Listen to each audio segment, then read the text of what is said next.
അയ്യോ ഇതെന്തുവാ വായിച്ചോണ്ടിരിക്കുന്നേ? അതല്ല ലിൻഡ, അതെ ഞാനിന്ന് നമ്മുടെ പേപ്പറിൽ ഓരോ നാട് വിട്ടുന്നൊക്കെയാണോ? അതല്ല അത് രസമായ അതിനേക്കാൾ രസമായ സംഭവം ഉണ്ട്. അറിവില്ലായ്മ ഒരു തെറ്റാണോ? ചിലര് അലങ്കാരായിട്ട് കൊണ്ട് നടക്കും. അത് പക്ഷെ അറിഞ്ഞിട്ടും അത് അറിയാത്ത പോലെ നടക്കുന്നത് തെറ്റാണോ? അത് തെറ്റാണോ? ഇപ്പൊ നമ്മുടെ പേപ്പറിൽ ഒട്ടുമിക്ക വാർത്തകളും ഈ പീഡനങ്ങൾ എന്ന് പറഞ്ഞിട്ട് കുറെ കേസുകൾ ഇങ്ങനെ വരുന്നുണ്ട് അല്ലെ. പക്ഷെ ഞാൻ ചിന്തിക്കുന്നത് എന്തെന്നറിയോ, ഇവര് പീഡിപ്പിച്ചേക്കണത് 3 കൊല്ലം മുമ്പ് അല്ലെങ്കിൽ 2 കൊല്ലം മുമ്പൊക്കെയാണ് പീഡനം നടന്നിരിക്കുന്നത്. കേസ് വരുന്നത്. പക്ഷെ കേസ് കൊടുക്കണത് ഇപ്പോഴാണ്. അപ്പൊ അവർക്ക് ഇപ്പോഴാണ് അത് പീഡനമായിട്ട് തോന്നിയത്, അന്ന് തോന്നിയില്ലേ?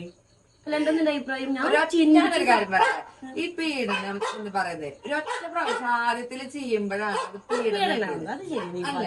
പിന്നെ അവിടെ നിന്ന് അങ്ങോട്ട് ഈ 3 കൊല്ലം 2 കൊല്ലൊക്കെ അത് പീഡനം എന്നാണ് പറയാ. ഒരു അഡ്ജസ്റ്റ്മെന്റിൽ അവര് പിന്നെ അത് എങ്ങനെയാണോ ഈ 2 കൊല്ലം കഴിഞ്ഞ അല്ലെങ്കിൽ 1 കൊല്ലം കഴിയുമ്പോ പീഡനത്തിന് കേസ് കൊടുക്കണമെന്നാണ് എനിക്ക് മനസ്സിലാവാത്തത്.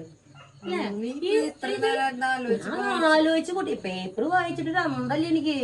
ഞാൻ ഇത് കുറെ നാളെ നോക്കുമ്പോ ഇപ്പോഴൊന്നല്ല ഇന്നലെ പീഡനം നടന്നിട്ട് ഇന്ന് കേസ് കൊടുക്കാണെങ്കിൽ രസമുണ്ട്. ഇത് വർഷങ്ങൾ മുമ്പ് പീഡനം നടന്നിട്ട് വീണ്ടും പീഡിപ്പിച്ചുകൊണ്ടിരുന്ന ഏത് 1, 2, 3, 4, 5 പീഡനം കഴിഞ്ഞുട്ടാ. ലാസ്റ്റ് അവർക്ക് മനസ്സിലാവണത് പീഡനാന്ന്. അതിന് ശരിയുണ്ടോ? അല്ലെ? എന്നിട്ട് ഇവര് കേസ് കൊടുക്കുന്നു എതിർക്കക്ഷിക്ക്. അവനെന്നെ പീഡിപ്പിച്ചു അല്ലെങ്കിൽ അവള് കാരണം ഞാൻ പീഡനത്തിന് ഇരയായെന്നൊക്കെ കൊണ്ട് പല കേസുകളും. എനിക്ക് ചിരി വരാ. ഒരു 10 വയസ്സ് വരെയുള്ള കുട്ടി നമ്മള് ചിലപ്പോ പീഡനത്തിനൊക്കെ ഇരയായി കഴിഞ്ഞാൽ അവര് മിണ്ടാണ്ട് നിന്ന് പേടിച്ച് ഒരുവിധം കൗൺസിലിംഗ് ചെയ്യുമ്പോ ഇങ്ങനെ പറയണ കേട്ടിട്ടുണ്ട്. സ്കൂളിൽ കൗൺസിലിംഗ് ചെയ്യുമ്പോ ഇന്നാളിങ്ങനെ പീഡിപ്പിച്ചു എന്നൊക്കെ. അതൊരു ന്യായമായ കാര്യം. ഇത് 10-18 വയസ്സും കഴിഞ്ഞ് പീഡനം എന്താണെന്ന് അറിഞ്ഞിട്ടും എല്ലാവിധ കാര്യങ്ങളും അറിഞ്ഞിട്ടും അതില് പോയി ചാടിയിട്ട് പിന്നെ വർഷങ്ങൾക്ക് ശേഷം കഴിഞ്ഞിട്ട് അയ്യോ എന്നെ പീഡിപ്പിച്ചു എന്ന് പറഞ്ഞതിൽ കാര്യം ഉണ്ടാ? ന്യായം ഉണ്ടാവും. നിങ്ങളുടെ കമന്റ് ഒന്ന് പറയണേ. എന്നിട്ട് ഒന്നും അറിയാത്ത പോലെ അയ്യോ ഞാൻ ഇത്ര നാള് ഞാൻ അറിഞ്ഞില്ല. അതൊരുമാതിരി മോശം പരിപാടി അല്ലേ?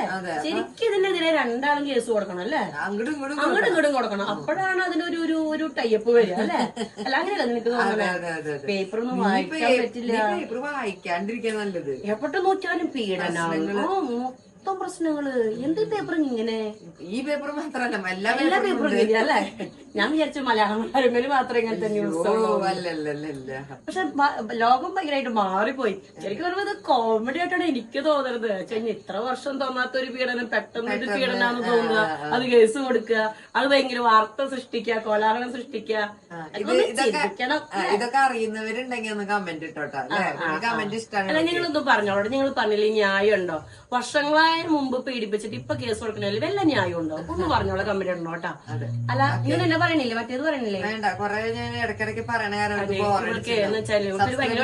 ഇതാണ് ഉള്ള പ്രശ്നം. ഒന്ന് സബ്സ്ക്രൈബ് ചെയ്ത് കൊടുക്കട്ടെ. അവൾക്ക് ഭയങ്കര വിഷമമുണ്ട്. അവളെ മുഖം നോക്കിയേ. എനിക്ക് സബ്സ്ക്രൈബ് ഇല്ലാത്ത എന്റെ വിഷമം. അപ്പൊ ഒന്ന് സബ്സ്ക്രൈബ് ചെയ്യാം. പിന്നെ നിങ്ങൾ ഈ പറഞ്ഞ വിഷയത്തിനെ പറ്റി ഒന്ന് കമന്റ് ഇടണേ. Okay, by.